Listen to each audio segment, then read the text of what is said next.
بسم الله الرحمن الرحيم والصلاة والسلام على نبينا محمد وعلى آله وأصحابه أجمعين أما بعد.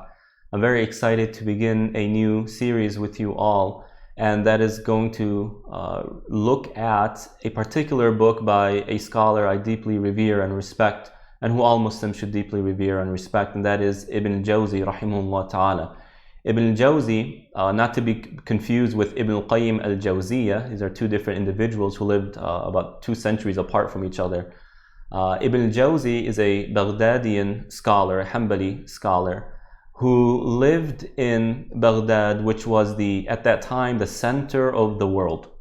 So he lived in a very economically flourishing era of the Muslim Ummah, where the sciences were flourishing, politics was strong.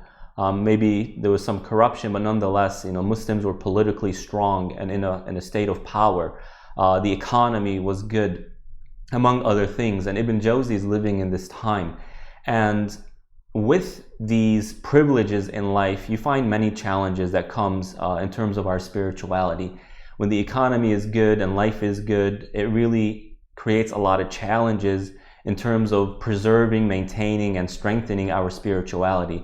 And Ibn Jawzi, recognizing these realities, spends and dedicates a part of his erudition in authoring books that help the reader develop an amount of iman, inshallah, and relationship with Allah subhanahu wa ta'ala that is beneficial to the reader. Now, Ibn Jawzi isn't just another scholar who was living among the people at an average level. Ibn Jawzi rather was someone who was well known in Baghdad, and someone who had a high position, not political position, but a high status, socially speaking. He was very reputable, to the extent that, and his rise and reputation comes from his eloquency and his ability to articulate what's called mawa'idh. Really just spiritual reminders, whether that's encouraging someone to do good or warning them of the consequences of doing bad. And he was so eloquent and articulate that it actually captured and caught the attention of the Khilafah, the Caliphate themselves. And he would constantly be invited to the quarters of the sultans and the emirs, the political leaders, to come and give them mawa'idh. But interestingly enough, when you read his works, Ibn Jawzi recognized that these sultans and these political leaders, Allahu A'lam what's in their hearts, but he didn't fall and succumb to the pleasures that are attached and commonly attributed to the lifestyle and the life of these particular, or this class of society. And he warns the reader of these things, and it just attests to how entrenched he was in spirituality and how much he recognized it, that his spirituality wasn't something that was conceptual and that's it. Rather, he applied it, and he was able to navigate his circumstances and help us navigate our circumstances through what he understood, or how he understood spirituality. And therefore, he's a very important figure that we, living in modern times, contemporary times today, should pay attention to, especially his spirituality and the advice that he gives.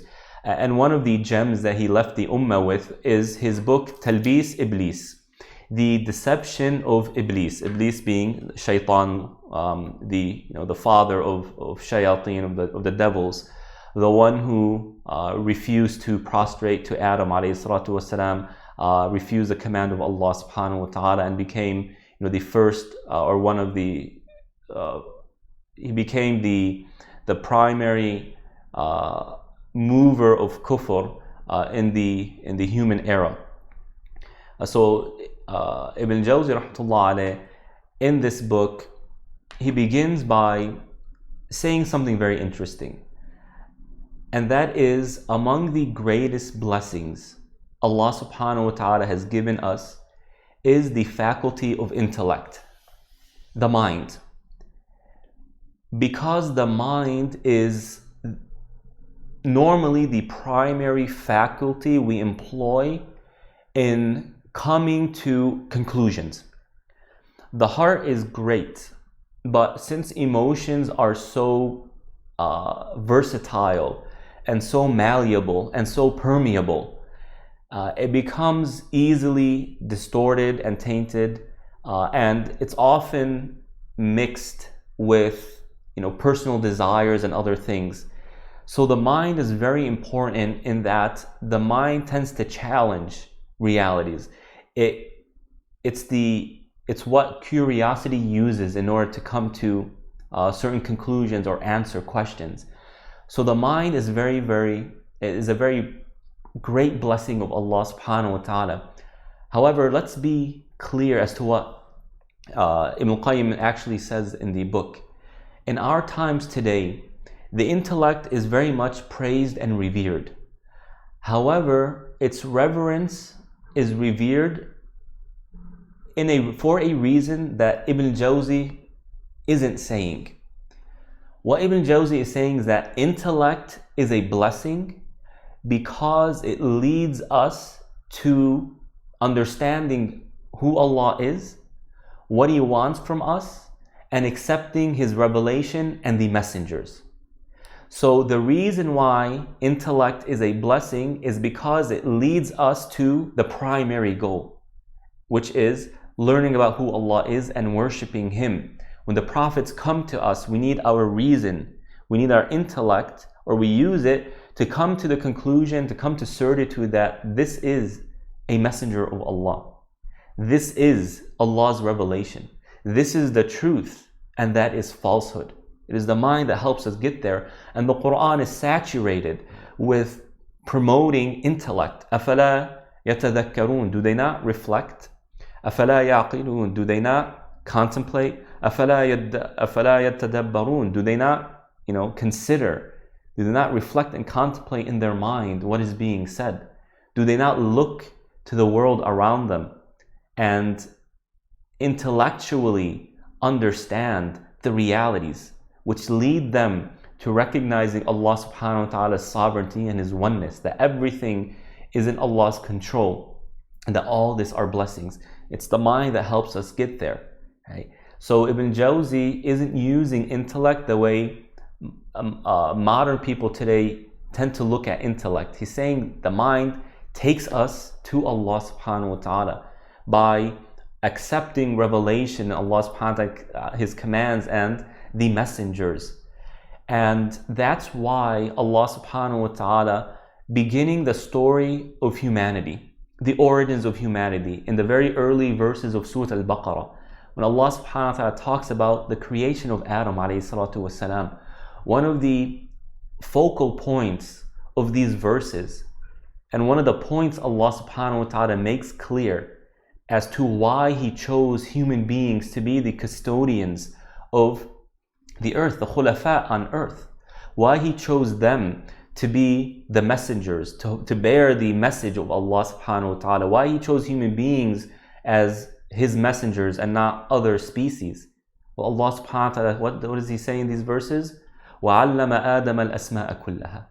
Allah subhanahu wa ta'ala taught Adam the names of everything. In other words, intellect. And when He compared Adam alayhi salatu wasalam's intellect with the intellect of angels, He makes it clear that the intellect of human beings exceeds and surpasses the intellect of angels.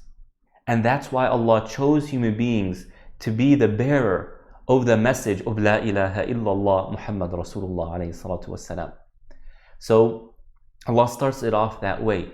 And therefore the mind, the intellect, becomes an authority for the human being. You can't fool me with these plots and plans because my mind is able to think. And no one can stop my mind from thinking. And therefore people who have sound mind, right? Strong intellect, well-guided intellect. Allah subhanahu wa ta'ala calls them ulul albab, people of sound intellect, right? They're the people who accept guidance, they follow guidance, they understand guidance, they submit to Allah subhanahu wa ta'ala. So you have this defense mechanism that Allah subhanahu wa ta'ala has blessed humanity with, the mind. And it is an authority that seeks to filter out that which is truth versus that which is falsehood, that which is beneficial versus that which is harmful.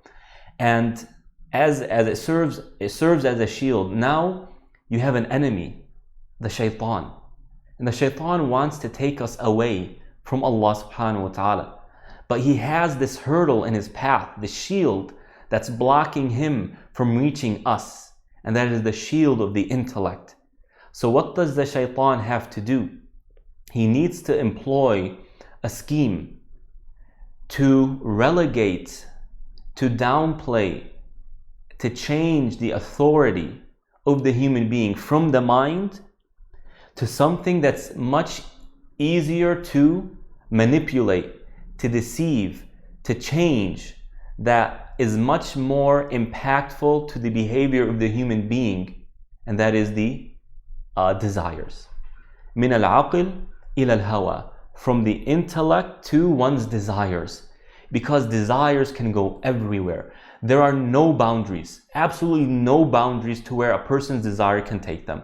And we see crazy things today, things that 200, 100 years ago people couldn't even imagine.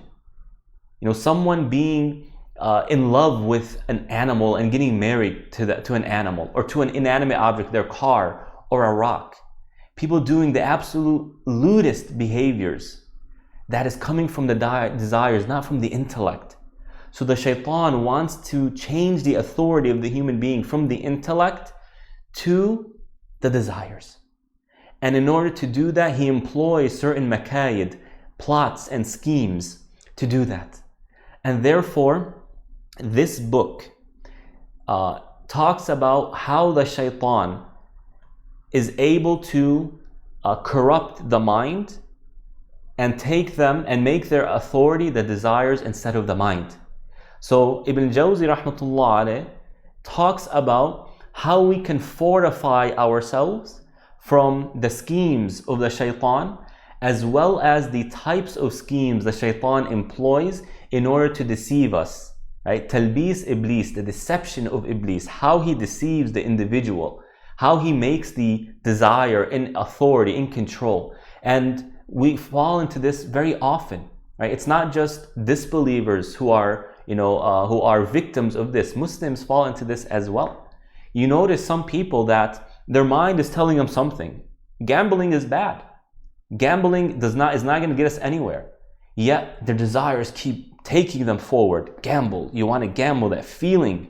They become completely enthralled by their lust and their desire to gamble, despite their mind telling them, stop. You are destroying yourself. You are squandering your wealth. You are losing your family. But the desires becomes overpowering. It becomes the authority. And the intellect becomes the captive, imprisoned by the chains and the shackles of the desires. So inshallah, stick with me as we go through this book in order to improve our iman by fortifying ourselves from the plots and the plans of the shaitan, by understanding how to fortify ourselves, as well as the types of schemes and ploys that the shaitan employs, right, in order to relegate our status from servants of Allah to becoming slaves of the creation. Wa sallallahu ala nabiyyina Muhammad wa ala alihi wa ashabihi ajma'in. Wassalamu alaikum wa rahmatullahi wa barakatuh.